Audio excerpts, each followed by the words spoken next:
Well, glad y'all are here. Um, so we just got done. Had a tough loss at San Diego State.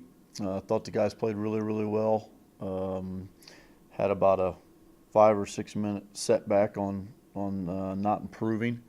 So that's a good thing. It's not good to lose. I really wanted them to win a championship because they deserve it. They gave me everything they had for the regular season, and I didn't think that we'd win 15 conference games, um, which is the most we've won in a conference season, and not win the championship. So my hats off to San Diego State. They did a great job. They got a good team, very good team, well coached, and they did a nice job. It was a great game, but we had our chances, and we just have to continue to get better.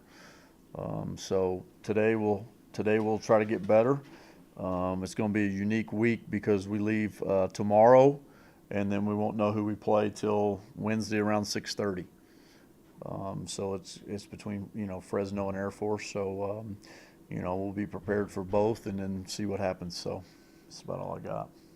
With Fresno and Air Force, can you break it down? What sort of matchup you have against Fresno, and if you were Air Force, what's it like? The unique thing is that we've only played each of them once, so that's the hardest thing. It's not going to be one of those things where it's really hard to beat somebody 3 times because we've only played them once each. Um, Air Force Air Force gives you a little different thing because of the way they play, and the only good thing about that is we just played them, so that'll help us.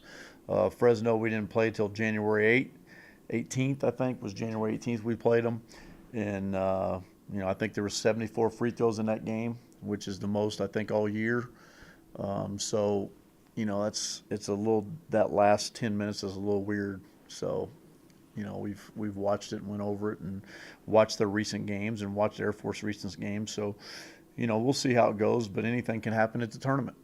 And we just got to prepare to go out and play better basketball and improve. And I think it was evident that we have some places to improve on, and I think we'll do that. And I think it's a good thing.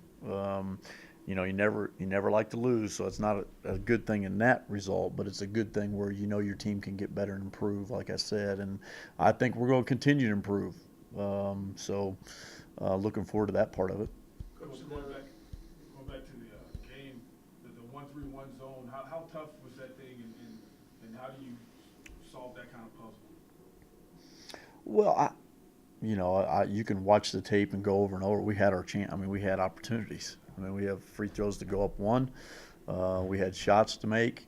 We had opportunities. We just didn't attack it like we have in the past. And we'll work on it, and we'll go through it, and we'll get better. In those situations, you can't play not to win, or you can't be playing not to lose. You got to be play to win. And when you get up like that on a road court that's very tough to play at, and a really good team who's top 10 in the country, you just have to be aggressive. And I think foul trouble hurt us a little bit.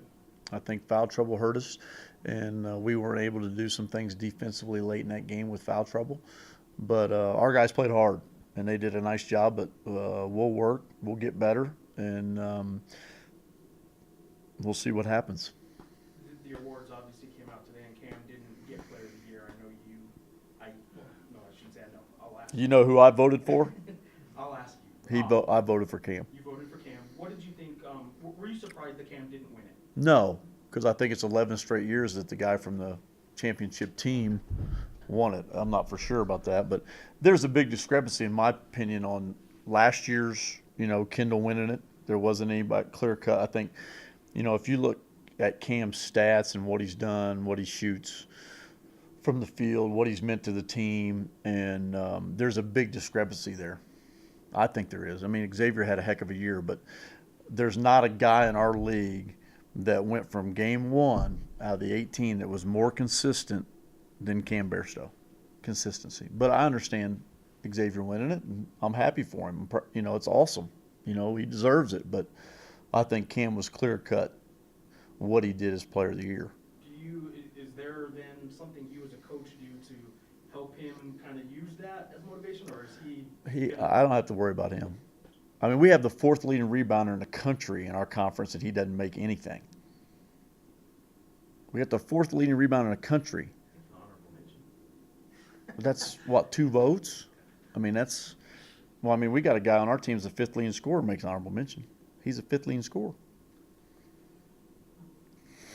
I mean, I understand it, but I don't understand it, and that's part of it. And these guys should be congratulated on what they did. Along the same lines, and it's another voting type question that I know you don't have any control over really, but the AP today and coaches poll, you move up after a loss, which hasn't been the history of UNM. It's never happened in the history at least since I've been here. Right. I don't know about you guys have lived here longer than I have, but So what do you take that as? What is that a sign of something? well, it's a sign of where our programs come. I think it's a sign that people watch the game really know that we got a really good team and we had a bad, 10 minutes. And it's just strange. I don't know how to explain. I mean, I'm just being real honest. I don't know how to explain it. I get in trouble for that sometimes, but I don't. It's like he sends me a text this morning and we're working and he says, "You're up 1 in AP." Then 30 seconds later he goes, "You're up 1 in coaches." And I'm like, looked at my guys and I'm like, it's never happened ever. But it's good for me because I can go into my guys and say, "Guys, all right, it's on now. It's the third season. You're defending champ.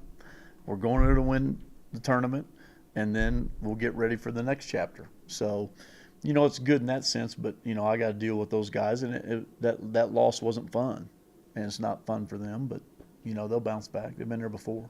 One of the trends, and I asked Kendall about this too, one of the trends in 4 of the losses this year were the bigs dominating the game, or playing very well, maybe not dominating, but through about 30 minutes of the game. Mm-hmm. And teams then in the final 8 to 10 minutes being able to keep the touches away from Cam and Alex. Right. And that's UMass, Kansas, Boise State, and Saturday. They didn't get a whole lot of touches in the final 8 minutes of those games. Well, I Is that think on the I can go curriculum? by. I can go back and go through all those because I got a pretty good memory. UMass, Cam was in foul trouble, right? And So- Alex was. So there's an explanation for that. I think they got touches. We just didn't take advantage of it. And what was the next one? Boise State and San Diego State. Boise State. Was that Mm, kind of thing that they- yeah, it was kind of their trapping the ball, and our guys were making good plays, and we just didn't make plays out of it. The last game, guys, we're going to see a lot of zone because the only way you can keep the ball away from post players is if you play zone. And people have realized that the double teams don't work. They understand that those guys are hard to guard because they play so well together. So we're going to see it, but we'll prepare for it. But those guys got to keep doing what they're doing. And to be honest with you, if you look at the last 10 minutes of the last game, there was a lot of guys that didn't get touches. There's a lot of guys that got touches and didn't do anything with it. And that's just part of it. We'll live and we learn, and it's just a bad lesson. It's a bad feeling lesson. How difficult is it as a head coach? This is your first time as a head coach in the Vegas tourney, but getting ready for 3 games, 3 nights, different opponents each night? Well, I think we got a pretty good blueprint on what to do. I think we've changed it up each year by either, I think our first year Utah beat us. I think we got beat in the first round one year by Wyoming. We've kind of grown from that. I mean, we kind of grown on what to do, what not to do, how to get their rest. Like last year or the last 2 years, you played that 8:30 game 2 years ago when we won it the first time, and we didn't do anything with them till the next morning. And I think we learned, and that helped us from then keeping them up or going to get them. When you get done with that game, it's 10:30, 11 o'clock. By the time you get back, you try to get your guy. It's not worth it. You're better off saying, "All right, you guys are getting your snack. You're going down. We'll see you at breakfast, and then we'll do it then." And I think that's helped us. I think we've understood that. I mean, we're going to do some things with them to take the pressure off and let them be more relaxed, which we've done the last 3 years, and we'll do it this year. With that said, what would you say would be the hardest to do, like to try to win one for the first time, or defending your title a third time? Do you think that's harder? Just because I think they're all hard. I don't think any of them I don't think winning your first one or winning your 3 in a row. I think they're all hard. Um, it's just going to be a unique situation because, we're right there for the championship and we didn't get it. And, hopefully our guys will be a little bit hungry to go out and win the tournament. But, it's going to be very difficult. Our first round game will be as tough as if we make it to the championship. And that's just the way it always is. It's always the first round game seems to be the hardest. You mentioned you just played Air Force, so very recent blueprint. Mhm. Fresno game feels like it was a long time ago. It was. And you've seen a lot of recent games that they played. You also said. So what have you seen in terms of their improvement? Because they had a nice second half in league. Yeah, they've played well. I mean, it's weird because they were 1-7 at one point and then 7-1 the second half. I think they've done a good job. I think Rodney's a good coach. He's a good friend. I think he's done a good job. But I think you got to look at everybody's schedule, see how that pans out. I think you got to look at matchups, how that pans out. They've done a nice job. They've gotten better. They've improved, and that's what you want to do with your team. So, but I know that first round game they have is not going to be easy either, because those guys aren't fun to play, and they do some things. I mean, they just beat Boise, and I mean they're still pretty good. I mean, they're a good team, and he does a good job, and they have a unique system. So, we'll be watching with that game very closely. Coach, can you describe what the fan turnout is like in Vegas, and how it compares to other teams participating in the Mountain West Conference? I've never seen anything like it. I mean, I've been in game 5 of a Eastern Conference Final. I've been in game 7 of Eastern Conference Final. I've played at Duke for 4 years. I've been in the NCAA tournament a lot as a player. Been in the NCAA tournament as a coach. Hopefully I'll be in the NCAA tournament as a coach this year. But that turnout I've never seen like that. I mean, it's like a Red Army coming through, and it's we've talked about stuff over the years, and I've met with some people in Vegas, and I just said you just don't know. I mean, it'll grow from 8 to 10 in no time, and it's a special thing. And I think our kids appreciate it, but I've never seen in my 15, 20 years of basketball as a coach or a player, I haven't seen anything like it. How long do you like the term Pit West? I mean, whatever they want to call it, just keep coming. And that's, and one thing I know a lot of people are, they're upset and they're hurt about our loss, but I'm just telling you, there's 14 guys in that locker room, and there's 6, 8 coaches that feel worse than they do. So it hasn't been easy, but we'll bounce back. I mean, we're good. I got a good team. I got good kids, and I know they're going to fight. So I'm just looking for the next challenge, which is it's going to be a lot of fun. Being in Las Vegas along those lines, does it help you guys that you don't have to face UNLV on their home floor unless you got to the championship game? JP, it's not their home floor anymore. They got a new court. They take their banners down. They don't let them dress in their locker room. So I'm fine with it.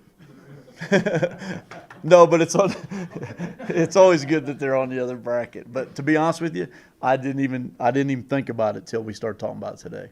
I really didn't. After, I gave the guys off yesterday, and I gave the staff off, and I came in and did a bunch of work last night around 8, and let some guys in to shoot, and didn't really think about the brackets.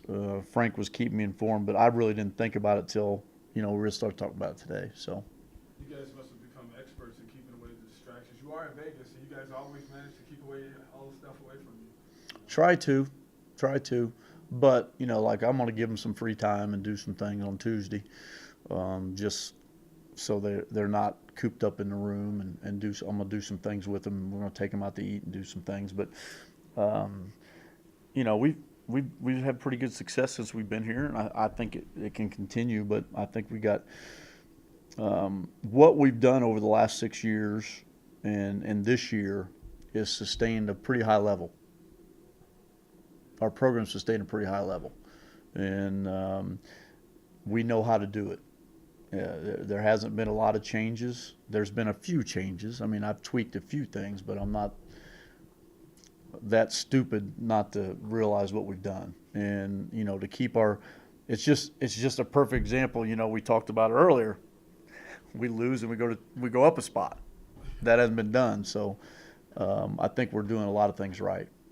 One more on the CAM award or lack of award. You're loving this pick thing. You want to go through the whole thing, and I'll go through the whole thing and go, that I don't see that. I don't. No, so just on the CAM and Player of the Year award, CAM got some tweets sent out his way today from players like Larry Nance, Kim Birch, both saying that Cam Bear still should have won it. So players from other teams were kind of validating that Cam should have won it. What do you think of that? When players on other teams are going public with their basically public vote. They're pretty smart.